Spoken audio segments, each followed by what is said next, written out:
All right, so are you ready to dive into this one? Today we're tackling Han Kang's The Vegetarian. Oh, absolutely. This one's been on my list for a while. It seems like it's everywhere right now. Everyone's talking about it, and we got a ton of reviews, even some excerpts from the book.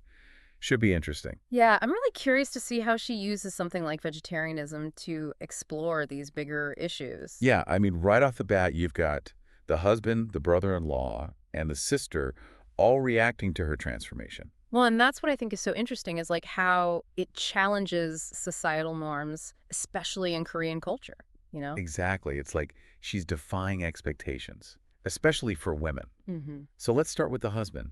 I mean, the way he describes her before she goes vegetarian, she's almost invisible to him. Right, like she's completely unremarkable until she makes this decision. Like he was perfectly content with her being this quiet, obedient wife. It's all about control, you know? And her sudden vegetarianism, it just throws his whole world upside down. Absolutely. He's completely baffled. Like, what's going on with her? Yeah, he just doesn't get it. And then there's that dream, the meat dream she tells him about. Oh gosh, that one was intense. Yeah, all that blood and hanging carcasses, it's pretty graphic. Definitely not your light dinner conversation. And the way she just casually mentions it to him is almost creepy. Like, oh, by the way, I had this crazy dream. And he doesn't even pick up on it. It shows how disconnected they are. Totally. He's so focused on his own discomfort that he completely misses what she's going through. Which leads to that awkward business dinner scene. Oh my gosh, yes. When she refuses to eat meat in front of everyone. It's like she broke some unspoken rule. And the executive director's wife. I know, right? It's like Yeong-hye committed a social sin. It just shows how deeply ingrained these societal expectations are. Especially in a patriarchal society like Korea. And she's not even trying to make a statement, is she? No, it's like she's just being true to herself. But that in itself becomes this huge act of rebellion. Right, and the way she does it, it's also quiet. It makes her even more mysterious. Okay, so we have the husband who's threatened by her autonomy. Now, the brother-in-law, he's a different story altogether, Right. He's an artist, and he becomes completely obsessed with her. especially with her birthmark. He sees her as this, like, living canvas for his art. Yeah, it's a little creepy, to be honest. It's like he's not even seeing her as a person. He's just using her for his own artistic vision. Totally. It raises all sorts of questions about objectification and the male gaze. And then when he brings another man into the picture, Oh, yeah, that scene where they're filming her, it's really unsettling. like she's just a prop in their weird art project. It's a powerful commentary on how women's bodies are often exploited. And I think it's a turning point for the brother-in-law, too. You think so? It's like he realizes he's crossed a line. Maybe.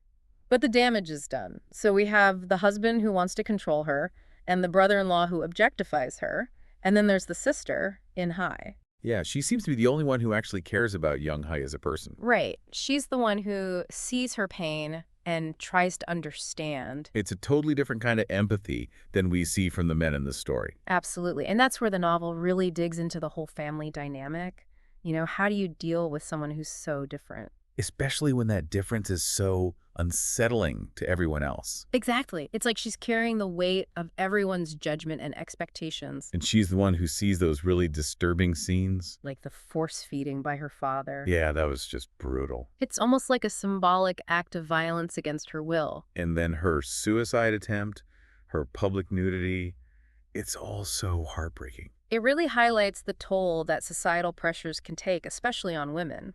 It's interesting. We see Yeong-hye through everyone else's eyes, but we never really hear her own voice. Right, like we're getting all these interpretations of her, but we don't actually know what she's thinking. It's like she's been silenced. Well, and that's deliberate. I think Han Kang is making a point about how society often silences women.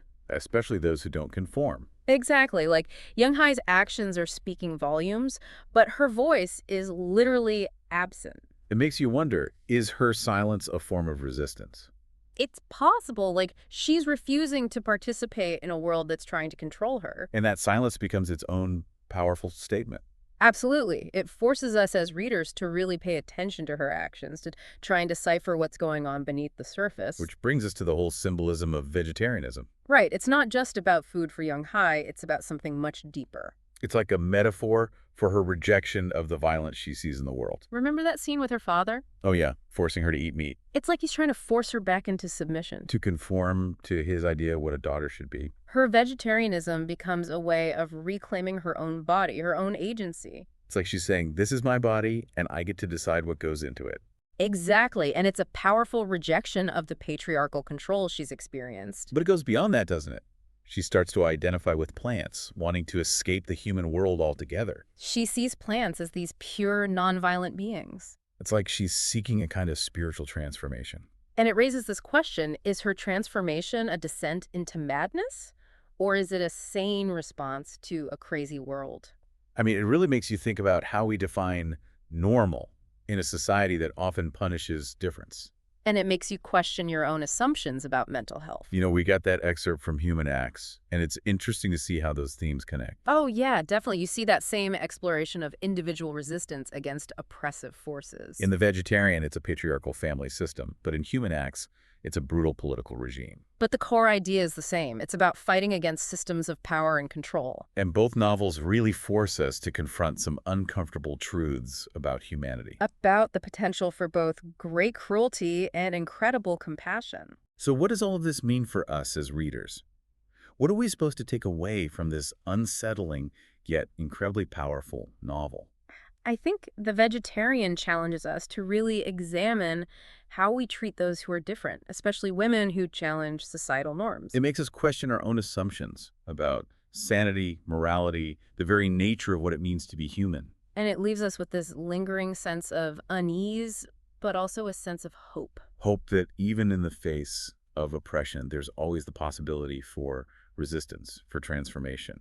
And that's a message that resonates deeply, I think, especially in today's world. It's not just about the message, though, right? It's the way she tells the story. Yeah, her writing is just so captivating. Like, even though it's dealing with these really dark themes, there's this strange beauty to it. That scene with the meat dream, for instance, it's so vivid and disturbing, but you can't look away. It's like you're right there with her, experiencing that same visceral revulsion. It definitely gets under your skin. And that's what makes it such a powerful novel, you know? It challenges you on so many levels. Intellectually, emotionally, it really stays with you. I think that's what great literature should do, isn't it? Totally. It should make you think, make you feel, make you question everything. So for anyone who's into feminist literature, Asian culture, stories that push the boundaries. I'd say this is a must-read. Absolutely. It's a book that will spark conversations, debates, make you look at the world differently. Definitely adding it to my list. Any last thoughts before we wrap up? What's the one thing you hope listeners take away from all this? I think the most important thing is that The Vegetarian is a book that you need to experience for yourself. Yeah, you could talk about it, analyze it.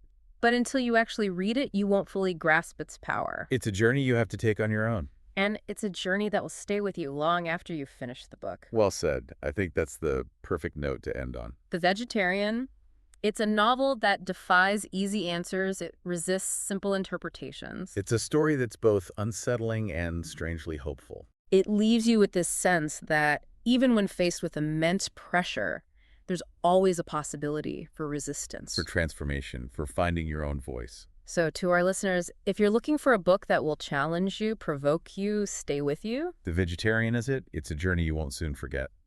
Thanks for joining us on this deep dive. See you next time.